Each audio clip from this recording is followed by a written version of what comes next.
And so for the Iranians, these terror groups and Gaza is a pawn in their game, and they're playing for keeps. And so if you wanted to do one single thing that would make the planet cleaner tomorrow and erase the most emissions, the thing you do is the one single thing that's done that for the last 25 years, which is replace coal with liquid natural gas. LNG, if we can ship it from Canada into Asia, can offset more global emissions than the entire carbon footprint of the entire nation of Canada, because we're only 1.5% of all the global emissions, right?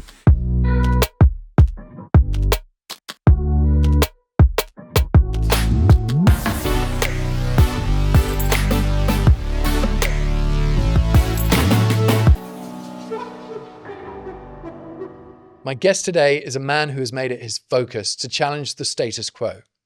David Legg has spent his career as a strategist, from leading the expert network firm GLG through to the leadership of Commonwealth Bank of Australia. Today, David is CEO of Invest Alberta and chairman of Intelligence Squared. His most recent work was in public service, advising the Premier of Alberta, Canada. David is a geopolitical thought leader and has written extensively on energy security. David, thank you for being here. It's good to see you. You too. And so got a few questions that we'll sort of focus the conversation and try and come full circle around. Okay. So I think obviously a large part of the uncertainty in the world that you often talk about is being created by the multiple wars being fought by the US on multiple fronts against a backdrop of raging debt that's clearly out of control. Yeah. You recently posted on the Israeli conflict that's devastating Palestine and potentially ending all chances of a near-term solution to the Middle East problem. We're now seeing involvement of Iran in that conflict. Where do you see this going? What are the steps that we should be asking of our world leaders to get us out of this absolute mess? So I think one of the least discussed aspects of what's happening in Israel and Gaza is, if you take a step back 2 to 3 years, and you look at what was happening geopolitically and the transfer of power from the Trump administration to the Biden administration, the Biden administration wanted to go back to certain policies that had been in play under the Obama administration. One of those was an attempt to negotiate with Iran. I think the goal was to liberalize Iran in order to have better control and transparency around their nuclear project.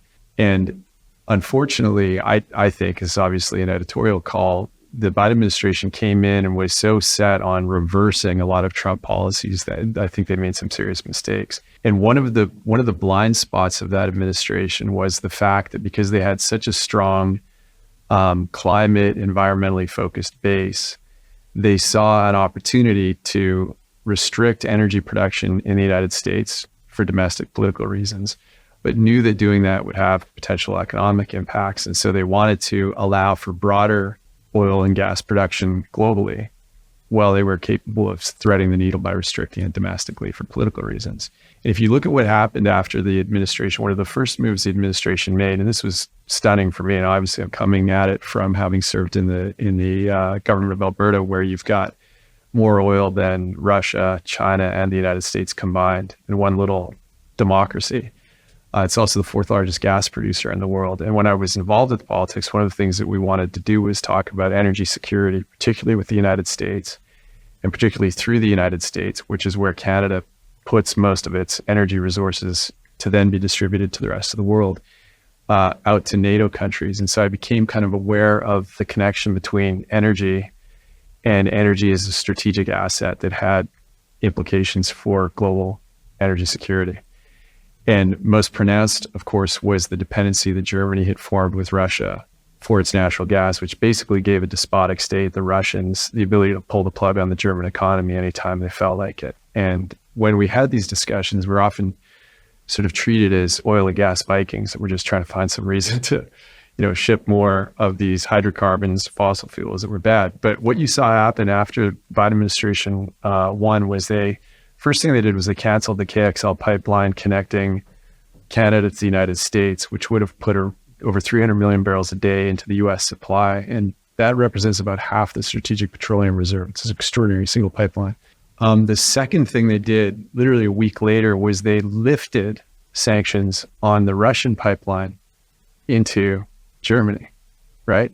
So to me, this is one of these extraordinary moments where you have the world's most prominent military power and democracy, actually shutting down energy infrastructure between the two largest democratic NATO allies and actually opening it up between Russia and Germany. And of course, everybody knows that ultimately, that went badly. Within a year, Russia had seen this as a form of weakness. They had begun the invasion of Ukraine. And after that, Nord Stream ended up being blown up. Now, I wrote an article at the time, which you referred to in the Wall Street Journal, saying you've got to pay attention to the energy aspect to what Putin is doing. And I made the argument that back in the second week of the conflict that I didn't believe that he would try and take more than 10% of Ukraine. I thought he would take the most important 10% of Ukraine, which was the energy-rich assets in the east, plus Mariupol and the Black Sea, Kerch Strait, and areas that would allow him to control energy production, energy refining, and then the critical sort of Black Sea transfer of gas, which doesn't just control for Russia's ability to move its own gas and the gas that's stolen from Ukraine. It also gives them the ability to have much greater control over all the gas from the other really gas-rich territories, Turkmenistan, Kyrgyzstan, and others. During that war, something else stunning happened, and this connects to Gaza. In the middle of the war, the Iranians and the Americans were actually meeting in Vienna. So while the Ukraine war is happening, the Iranians and the Americans are meeting in Vienna, and they're meeting to talk about lifting sanctions on Iran.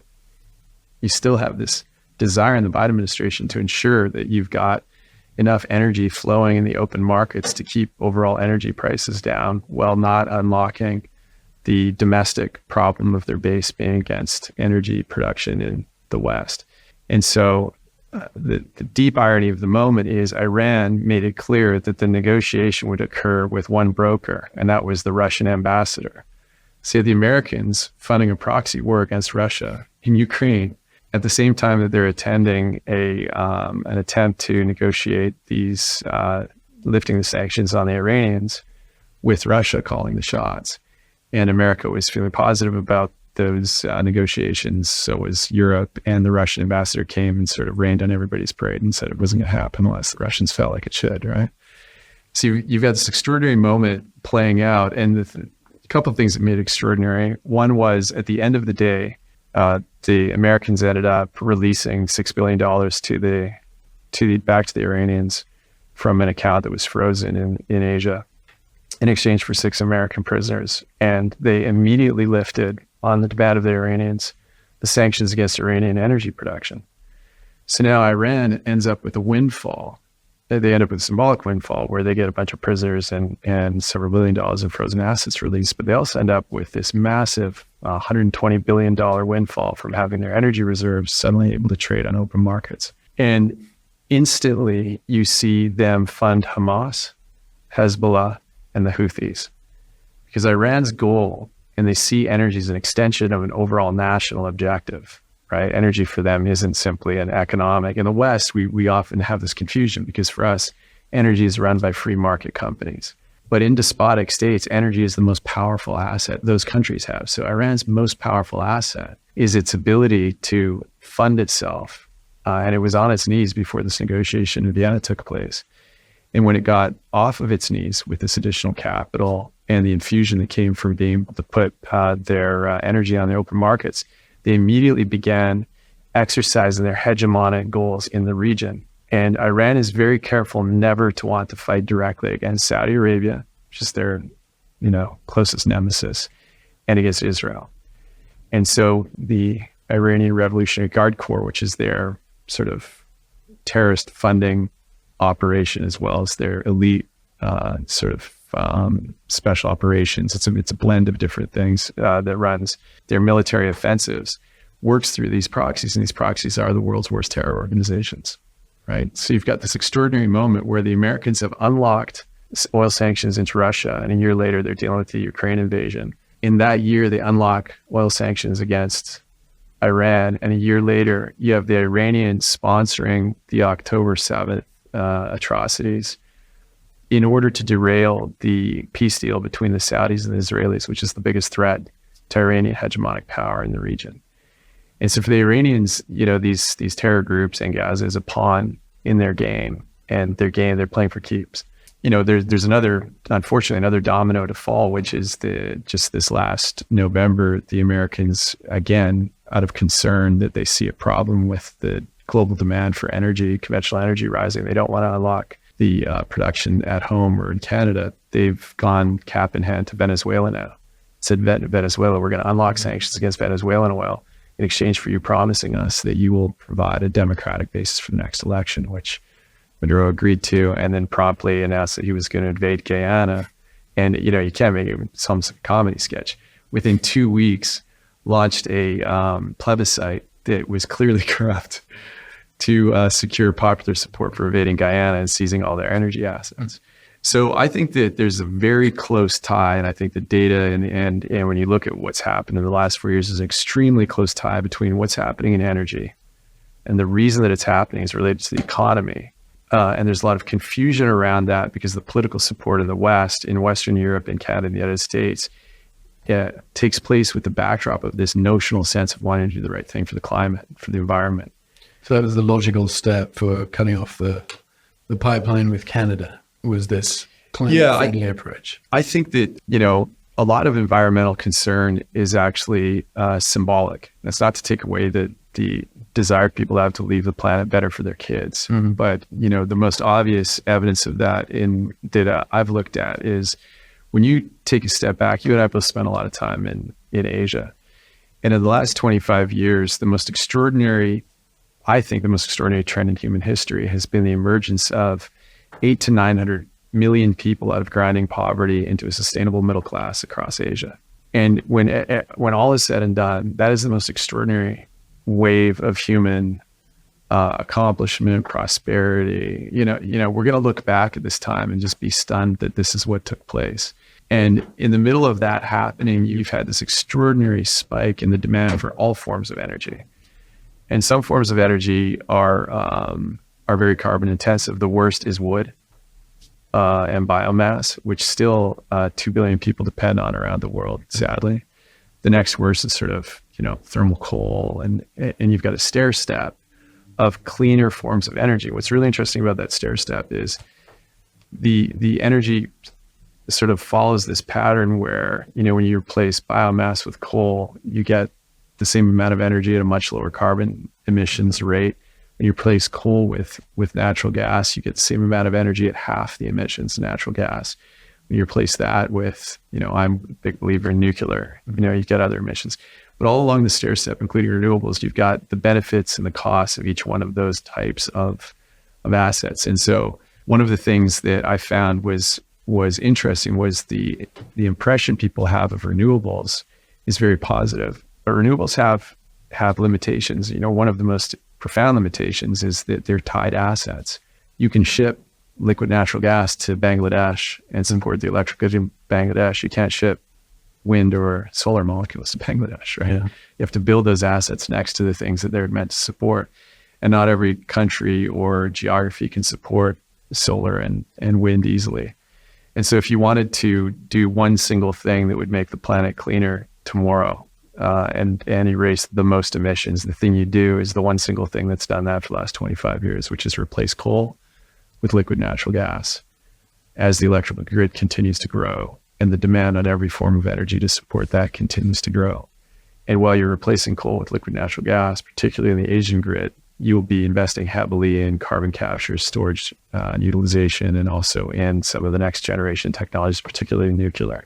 So you mentioned when we spoke earlier about the fact that obviously Russia is an energy war, and a lot of it's been focused on the natural gas reserves of Ukraine. We're thinking about that in the context of ESG investing, and you're thinking about how do we invest more appropriately in energy to lead to greater world security when Russia's just taken, the fourth largest natural gas reserve essentially in the world with Ukraine? Well, Ukraine is the second largest natural gas reserves in Europe. But I think the thing that's most powerful, if you read things that Putin was writing and talking about back in the early 2000s, you realize that he'd always been jealous of OPEC, of which ultimately he was going to end up joining. It's now called OPEC Plus, which refers to Russia's the plus in OPEC Plus. So he decided, if you can't fight them, join them. But what people misunderstand, and I think in the West, we've been a little bit arrogant about this, is that, do you remember when President Obama said, Russia's just a gas station with some nuclear weapons or something? He's being dismissive. The problem with that sentiment is Russia holds more gas on a proportional basis than Saudi Arabia holds oil. It is the world's largest holder of gas. It owns a quarter of all the gas reserves in the planet. They have a deal with Iran, who's number 2 at about 17%. And after that, Qatar, and then a series of Turkmenistan, Uzbekistan, Kyrgyzstan, and Putin has seen himself as being able to create an equivalent to OPEC for gas. And I believe that if you look at his strategy, his geopolitical strategy, as well as the deals that he's cut with each of these countries over the years, right? He's got an arrangement with Qatar. I mean, people don't look at this stuff, but one of the things we've been doing across the West for 2 decades is we've been moving the electrical grid onto natural gas, because that was the number one way to decarbonize Europe and to decarbonize the United States. So you remove 750 million tons of carbon out of the atmosphere in Europe, almost all of it from moving from coal to gas on the electrical grid. Some minor effects from wind and solar, but it still remains about 6% of the energy mix, right? It's not a huge effect. The United States removed 800 million tons, almost all of it from moving from coal to gas. So Vladimir Putin has this strategy, which is if you can control gas, you control electrical grids. If you control electrical grids, you control economies. And that's effectively what he's done to all of Western Europe right now. Western Europe is deeply dependent on Russian oil and gas and energy supplies in general. And so I believe he's securing some of the logistics through that. And he's probably got, he's a mercurial and cagey adversary. He's probably got layers of strategy where he'll take what he can. So I'm not pretending that I know how he thinks or why he thinks, but I think when you look at what he's written, what he said, and what he's done, there's a very strong pattern. And you see Iran following that pattern almost to a T in the way that it operates right now and the way it tries to deal with the United States by, using proxy countries, buffers, and proxy terror groups. Yeah, I mean, a lot of what you're outlining from a very sort of high level approach appears to sort of illustrate a level of naivety from the US foreign policy approach. I remember reading George Friedman's book 10 years ago, highlighting the issue with Germany as being one of the single largest risks for Western Europe and their reliance on Russia. Yeah. How was none of this seen by the Biden administration? Or why was none of it considered? Was it a level of arrogance? What was it that made them miss this critical issue? I think, it's hard to talk. It's hard to evaluate exactly why certain decisions get made, because there's a certain real politic to the way that politics operates that you have to just accept is, what wins elections or wins votes. And I think one of the things that I found frustrating representing Alberta in Europe, I remember speaking at the Bloomberg New Energy Conference, and I was on the stage and I said, if you want to know how to spell ESG, it's spelled LNG, right? And you could see people just shaking their heads thinking, this guy is a clown. How can you even say that? It was so deeply politically incorrect. And it was 1 year before the invasion. And I had said, I can't believe that Germany is, we were at the time, Alberta was one of the global leaders in blue energy, which is blue hydrogen, which is hydrogen derived from gas molecules, right? And I was dealing with these, sort of climate purists who would not accept any idea of hydrogen except if it was green hydrogen. And I'd done some research before that. I said, of the 25 places you could get green hydrogen, 22 of them would destroy the water table environmentally in that place. Like, none of it was making sense. But I think that sometimes the thing that people are trying to say when they make a point politically is actually a message about themselves. It's not about the, some out there being a nerd about the specifics of a specific sort of energy stack. And they're just trying to say, look, I'm a good person. I care a lot about the climate, and I care that the planet's there for my kids. And I'm going to endorse whatever view that I think gives me the affirmation politically that I need to get to stay in power, to be able to call the shots. And I remember dealing with our federal guys on a particular project, and I just couldn't believe what they were doing. It was so counterintuitive. And it was actually worse for the planet than if they would do what we wanted them to do. It had to do with advanced materials. And the debate was basically me talking to our federal guys saying, you guys are crazy. You know, all the best advanced materials in the planet come from hydrocarbons, right? Your Lululemons, your Nikes, your sunglasses, all the makeup, your hairspray, your contact lenses, tons of medicine, all the medical equipment, all the IT equipment, 80% of what's in a house, right? It all comes from these polymers developed out of the 45% of the barrel that's not just used for propulsion. So this is crazy. And we had a deal in place with the world's largest chemistry company, Dow, to build the greenest ethylene cracker in the planet, from which you derive the polymers, where you create the resins that create all these products, 8,000 consumer products. And they were against it because they hated fossil fuels. And they thought that by endorsing these huge industrial expansions of the use of fossil fuels, they were going to be endorsing the production of fossil fuels. And that was bad for the planet. So if you say to people that feel that way, this is crazy, this company is going to come in with their incredible advanced science and create materials that will be easier to recycle, which will be better for a circular economy, which will be better for the planet. LNG, if we can ship it from Canada into Asia, can offset more global emissions than the entire carbon footprint of the entire nation of Canada, because we're only 1.5% of all the global emissions, right? And China's just built 5 times the coal-fired capacity of the rest of the world combined in a single year. They're not planning to burn less coal next year, right?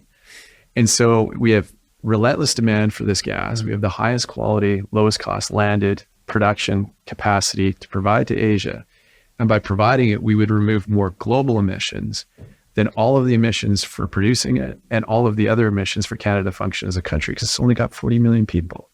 And you're serving 3 billion in just India and China alone, which are both ramping up coal production to meet their electrical grid needs.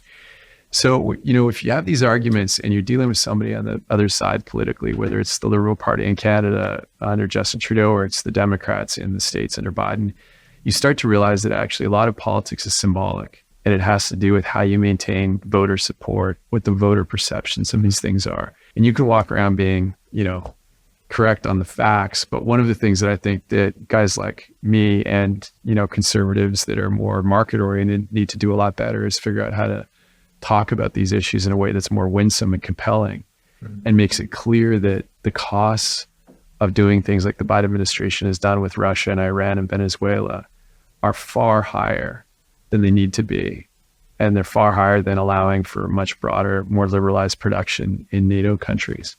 So I think that the talking about the motivation of what makes people do something when you see it as being so counterproductive to a more secure world, to a greener world, to a world that's got a much better, healthier economy, and a much more focused sort of vision around the production of new forms of energy too. You know, you're left sort of having to not try and judge their motives, but try and figure out how do you respond to the fact that whatever narrative it is that they've embraced, it seems to have captured a certain point of the political spectrum, and you need to figure out how to push back, which is why for the first time I'm starting to put things on Twitter, you know, because I never used to do that. I used to think Twitter was a waste of time, but it's forcing me when I respond.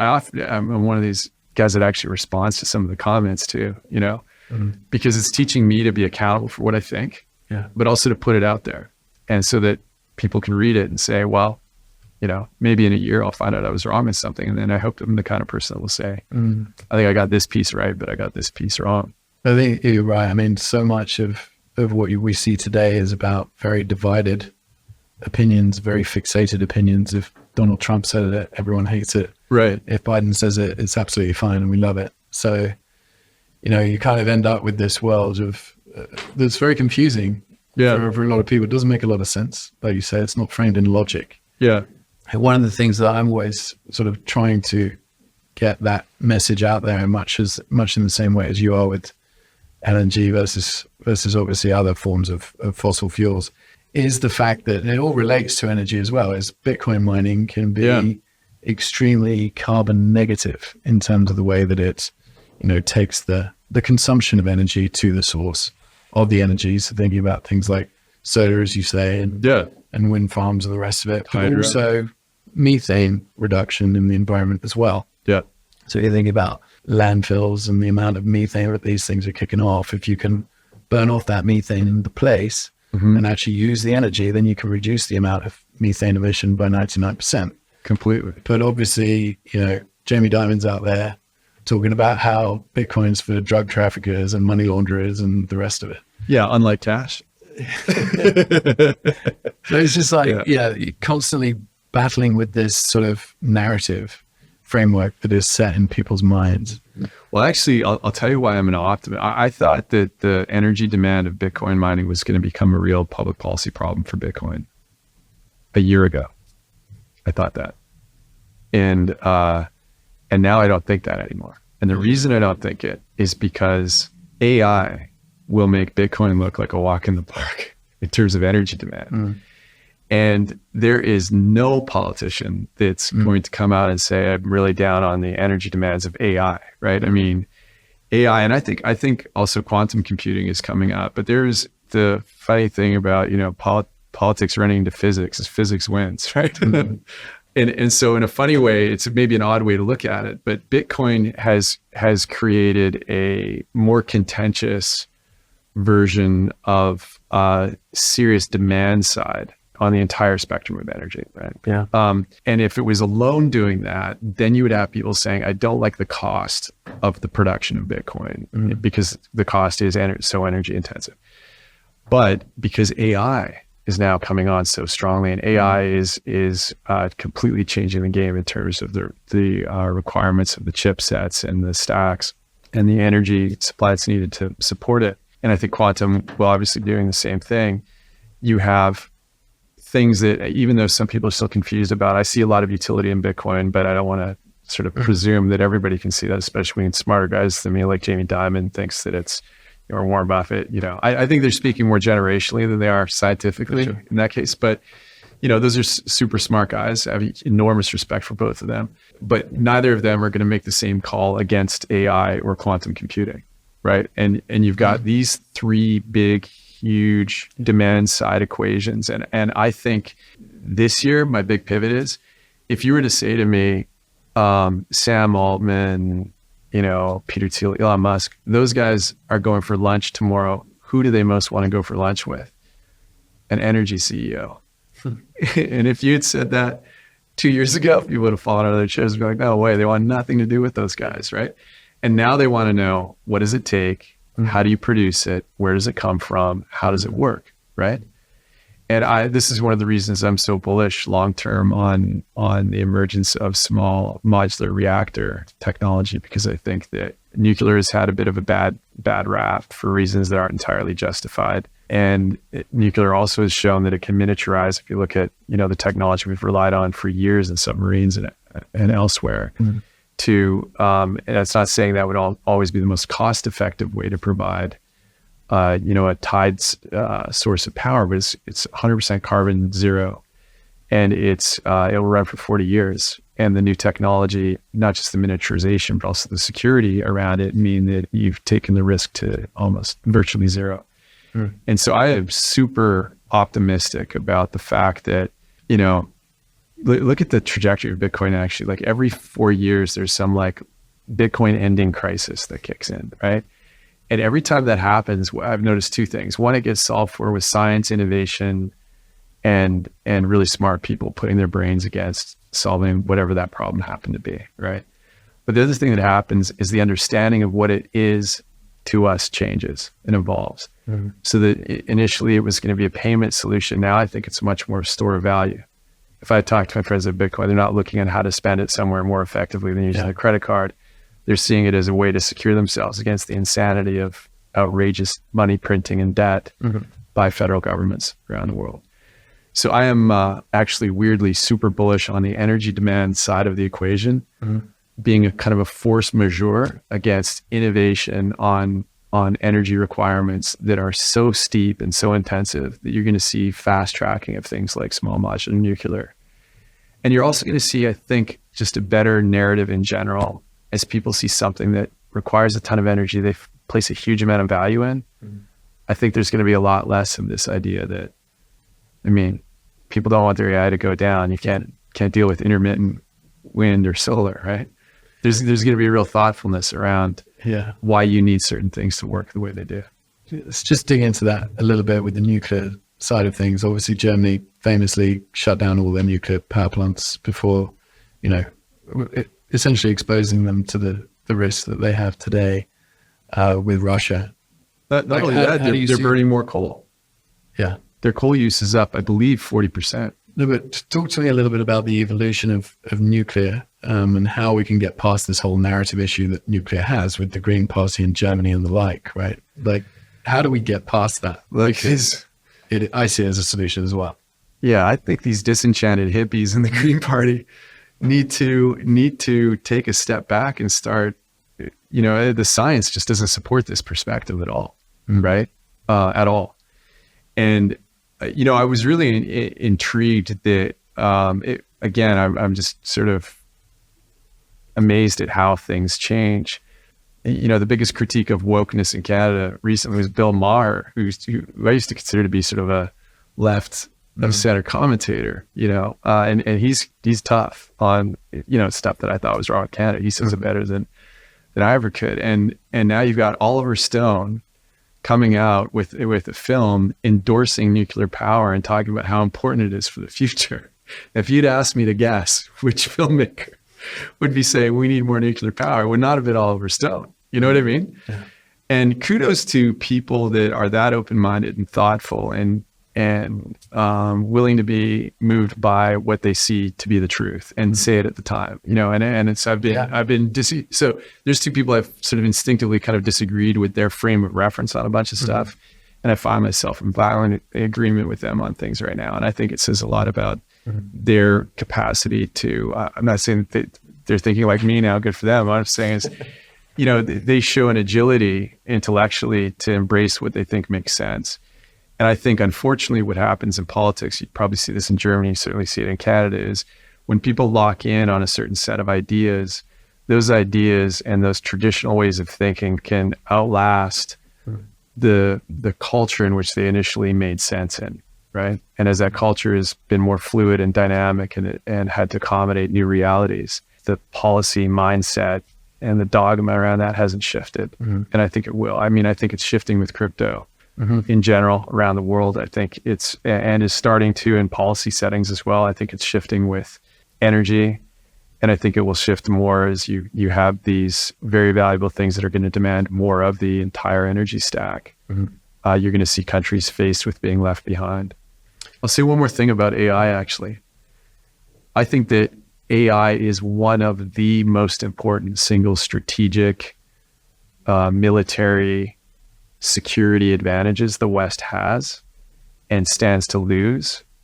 And the litmus test for being able to win the AI race in terms of how it's going to be adapted to different forms of protecting our infrastructure and our way of life is going to be all about how do you find the energy to run these things. And so energy is going to come back in a new way, wrapped around quantum, wrapped around AI, I think wrapped around Bitcoin. I hope that the West gets a grip on the power of crypto and what it's going to mean as a very important sort of economic lever in, again, protecting our way of life. We saw South Korea just, the winning party just won an election on basically allowing access to the Bitcoin ETF.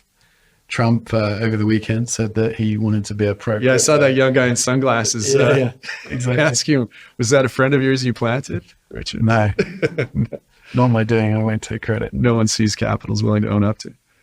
So look, as a final sort of closing out question, we've covered a lot of ground. We've talked about AI, the energy security component of that, touched on Bitcoin to some degree, but also shifts in narrative within the left versus right and the way that we're seeing things play out. With this podcast, we want to try and give people an insight and a different look into how to be allocating capital in the coming years. Yeah. What areas, with all of that we've sort of covered, what areas do you see the key bright spots to be thinking about within a portfolio allocation at this time? Well, look, I think the critical, they're way smarter investors than me, as you know, but I think the critical opportunity for investors is always where you see structural asymmetries of information, always. And I think that one of those categories has been the desire politically for people to be seen to be aligned on issues of climate has meant that ESG went so far in a bizarre direction, where you literally had, mining companies that were essential to all of the elements that need to go into EVs being treated like the red-haired stepchildren of the stock market because they were mining. And you're like, have we lost our minds? Like, the only way you can create any of these things that you think are environmental solutions are with the people that are, have picks and shovels out. And so, sometimes it's very rough neighborhoods and are extracting this stuff and shipping it on ships that, by the way, don't run on solar or steam, right? Into places that have to be refined, which, by the way, is a hugely energy intensive process. And most of it is now happening in China because we were too politically correct to build the capacity to refine these things ourselves. And so I think ESG ended up doing a huge disservice because it gave people this affirmed sense of sort of moral certitude around the way they were investing, but allowed them to somehow skip out on all the fundamental requirements of creating this next generation of assets that we're going to need to move the world forward. And by seconding those to countries that were willing to do them, we've now put ourselves at a deep strategic and economic and climate disadvantage, ironically. So I think that within that framing, you see incredible opportunities. On the venture side, I'm really keen on things like quantum and, small modular nuclear. There's incredible ag tech technology that's out there right now related to methane and other things. But you see this intersection between energy, technology, and real problem solving around how you can access and create renewable sources from very surprising places and get some benefits. So I think on the venture side, there's a lot happening there. I think in conventional oil and gas, you just see so many companies that are extraordinary. A good friend of mine runs Linde Corp, which is the largest hydrogen emitters on the planet. But, Dow, like some of these old school companies are the places that have the 25,000 smartest engineers on the planet for material science. So if you think a startup with a white paper is going to create the next version of the polymer that will ultimately, become recyclable, you're up against a pretty tough bunch of smart people that can do it there. So I would look at the supply chain that's going to be increasingly moving into finding the minerals and the critical sort of supply minerals we're going to need in the West, and some of the old school refining capacity and some of the engineering capacity that it takes to make these things work. And I'm optimistic that when we come back and do this again in a year, we'll be able to talk about how we were right about some of those names. The last thing I would invest in is conventional energy out of Canada. I think the numbers are extraordinary, and smarter guys than me can look at those numbers, but you can buy into oil and gas production that's completely spoken for and is at a steep discount to where I think it will be trading in a year or two. David, insightful as ever. I really appreciate you coming on. Thanks for having me on this great podcast and these great new offices. Yeah, fantastic. Yeah, appreciate it.